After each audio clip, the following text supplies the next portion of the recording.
Hi,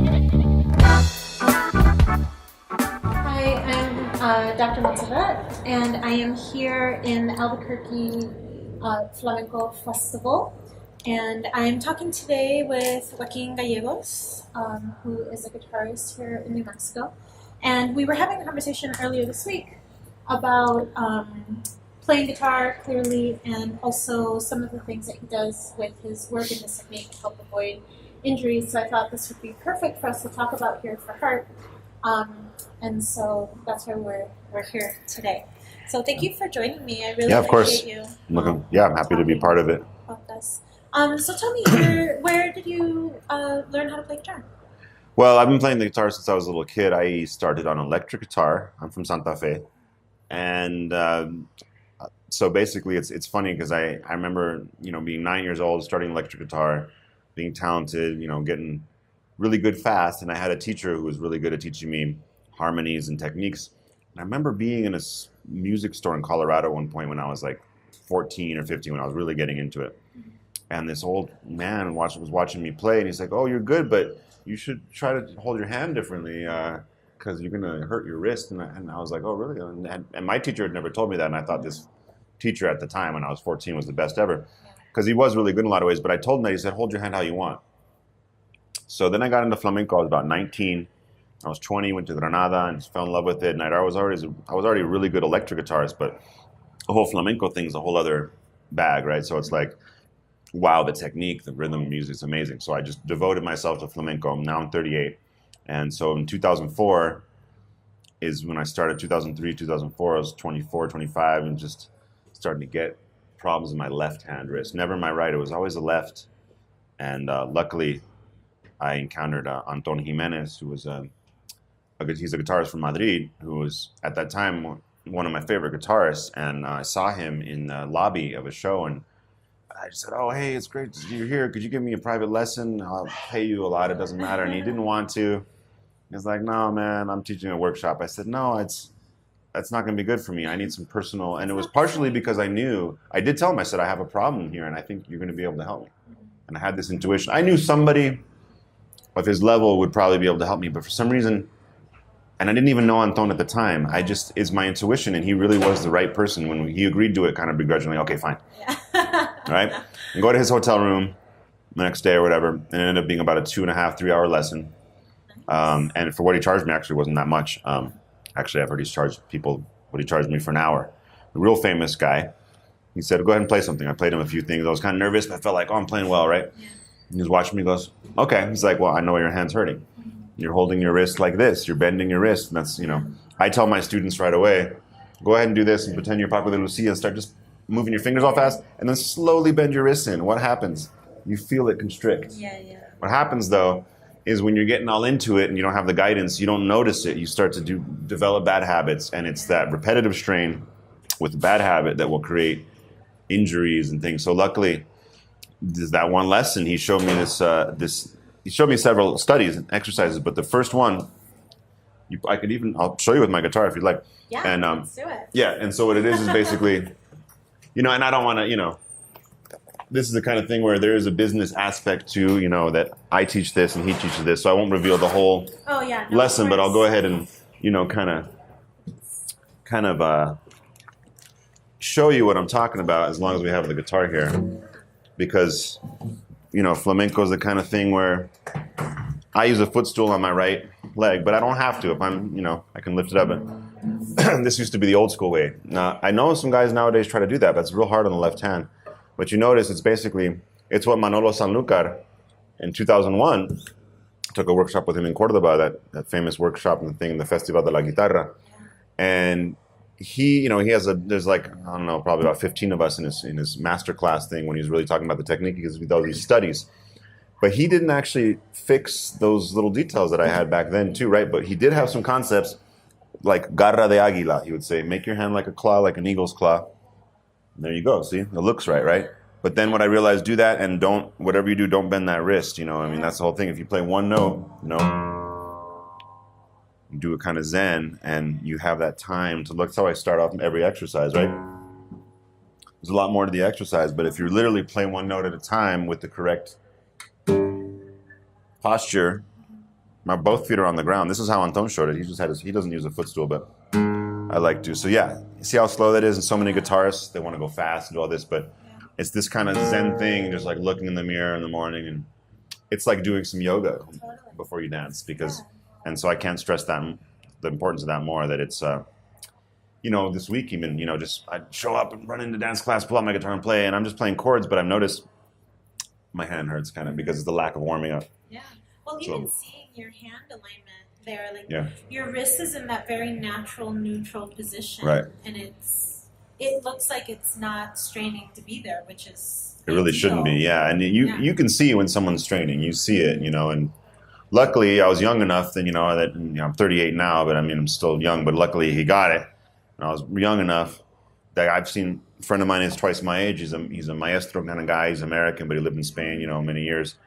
And we were hanging out one summer afternoon, and he plays like this. I mean, and I tried to tell him, try to do this, and he literally, it blew his mind in a good and maybe not such a good way, in the sense that el pobre, he was like, oh, you're right, but I don't think I can do it. Well, yeah, because now he trained that way for so long. I mean, this guy's 75 years old, and I had a student in a workshop I was teaching who was also a very much older man. And he studied classical, and he was holding the guitar and I tried to say, look, man, this is what I'm teaching. The most important thing you get is that you hold both hands. But that left hand, the last thing you want to do is bend that wrist. And he was so stiff, I tried to go over and just say, relax, let me. And he actually dropped out of the class. He was upset. Yeah.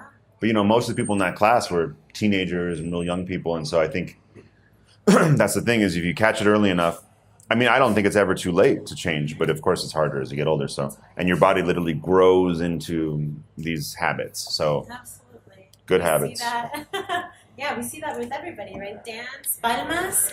Like you see some people that the only way they can go fast is if they're really scrunched over and they're hitting really hard. Like if they never train it, staying really open. And the palmas, good. You said that a lot of people try to use their arm. And Katumba, this guy from Cadiz, is percussionist. He's like, use your wrist. Yeah. There's no way you can go fast with your arm.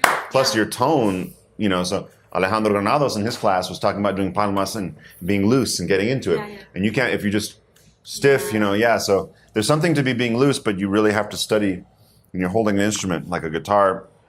It seems awkward at first if you're not used to it. It has this curve. If classical guys put it on the left leg, I think the classical guitars have it worse because they end up leaning over. Yeah. If you can, on top of it. They tend to mess up their back, and it's ironic because it's all connected. If you fix your wrists, it can help you fix your forearms, which will help you fix your arms and your. I mean, it is all connected. If you put your feet on the ground and sit straight up, not overly straight, but with your back against the chair. A classical guitar teacher always said that. As long as your back is touching the back, touch the back of the chair with your back. Touch it. That way you're not leaning and you're not putting too much strain on your back. But that's the main thing, is that non-bent wrist, really. Now there's times like this chord, this flamenco chord, where there's no cejilla. I mean, I have, but even look, like that, I end up doing this so as to not bend that wrist, right? Yeah, but if you're there like 5% of the time and 95% of the time you're doing, really good wrist alignment, then your body can withstand putting up with that for that one time instead of that being your more. Same thing with dance. Maybe there's some awkward moment that you do because it looks cool or it's just a little effect. But in general, most of your dancing is going to be according to the right technique. Totally. And technique is important now. It's like in an art form like flamenco. Everyone who knows flamenco. It's not about the technique. It's about the sentido, the feeling. But if you have improper technique, how can you execute anything, really? It's especially if you have improper technique and then keep doing it year after year, you do damage. So, totally. I would go on television and just do this and tell people I want to, no, because I was lucky that I caught it early enough, right? Yeah. He saved me, and then I can. Have you ever had any injuries? Nothing serious. I did. I work out at the gym. I do weight training in February. I did put the weight on my right wrist in a way that really hurt, and I was off to Spokane and Seattle right after that, and I was worried. But it's okay. This motion that I do for dance a lot ended up getting a little sore. Yeah. But gracias a Dios, thank God I haven't, I'm gonna stay injury free. I take care of myself. I think it's also being in good shape. A lot of musicians say, I'll never lift weights. It'll mess up my hands. Well, my hands are doing okay.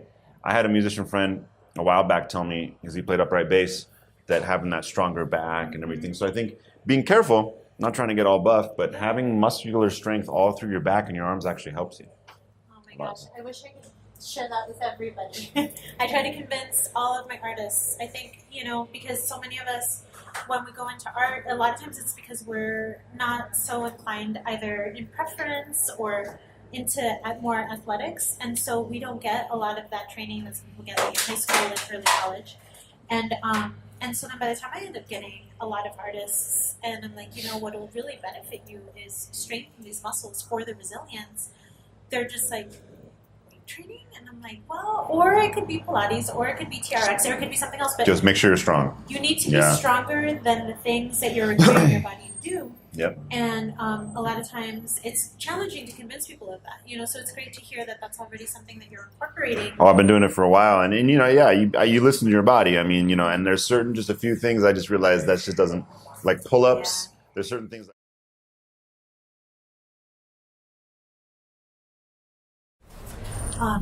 So yeah, I'm really glad to hear that, listening to your body is the key. I think that's the most important thing because nobody knows your body the way that you do. Exactly. And yeah, realizing like you're working on this really refined movement with your hands, then maybe these pull-ups aren't really good, but you can do a different weight training to give you a similar result. Totally.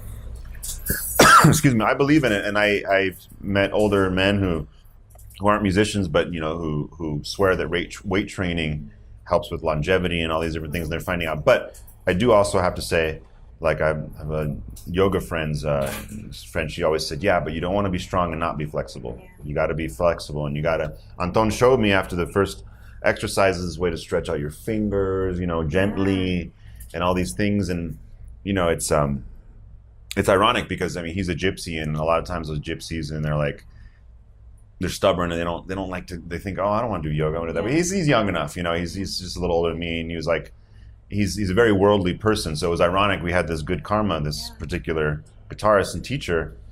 It's like I knew it. I knew this is something important to me. It's my career. And I was just starting to get better and play a lot. And all of a sudden, like I said, it was in 2004, so I was about 25.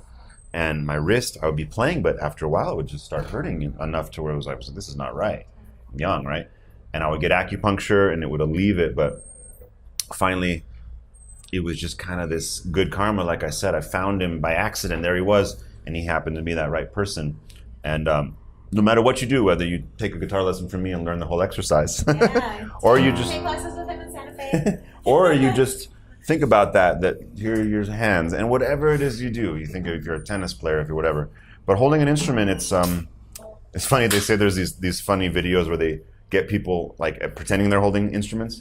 But then, and all these weird contorted positions, violinists and all that. Yeah. But every instrument, there's a way to study it to where you're doing it correctly and you're not hurting yourself. And there's also, the guitar is an instrument. If you practice your technique correctly and gently, you can play a lot of hours. That's why these guitarists in Spain, they brag, I practice 8 hours a day. And like, we're all 6 hours a day. I've definitely had, when I was honing my chops, 6, 7, 8 hours a day.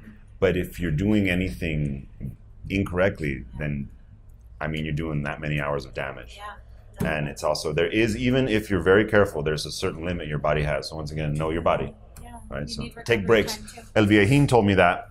He's a guy I studied with, and he made this guitar. He said, no matter how many hours you're going to practice, every half hour, take about a 5-minute break, get up, walk around, for your hands and for your brain. It's very true. It's a lot of times musicians get real obsessive. They think, oh, if I stop, it's going to break my groove. Yeah. And actually, sometimes not only for your hands, you need a little minute to just breathe and just relax. And I don't know, even maybe in your 5-minute break, do a quick yoga thing. It's all about motion. In Chinese medicine, stagnation is the root of all disease and all, right? So it's motion. And so when you're bending your wrist, you're cutting off the circulation. Yeah. So. Yeah, that's awesome. Well, thank you so much. You touched on a lot of really important topics that I think I tried to convey to a lot of people. So it was great that it kind of happened without even talking about it before. Perfect. Yeah, I'm a good person because I have a history with it. Because a lot of guitarists do. That Argentine guitarist we mentioned earlier, he was just so crazy practicing a lot. He studied with the same guy too, so he had a good enough technique. I think he was doing it okay, but he overdid it, and he got cysts in his wrist that he had to have removed. But he's not someone who had grown up playing guitar as much as me, and he kind of started at, was 19 or 20 and just got obsessed, And I remember that, and I think he probably learned his lesson just it's Slow your roll. con calma, right? Poco a poco. Build up slowly. And correctly, and if Yeah. you're having any sort of issue in whatever it is you do, go seek help. Yeah. Kind of go seek someone like I did. I knew, I was like, that festival, I was like, I didn't know Anton was going to be there. And then when I saw him, I thought, this is it. I think he's going to help me. So, That's awesome. yeah. Well, thank you so much for Yeah, sure. being here with us. Of course. And showing us your techniques. Yeah. And thank you for joining us. And we will see you next time here at Hard Healthcare for Artists. Thank you. Bye.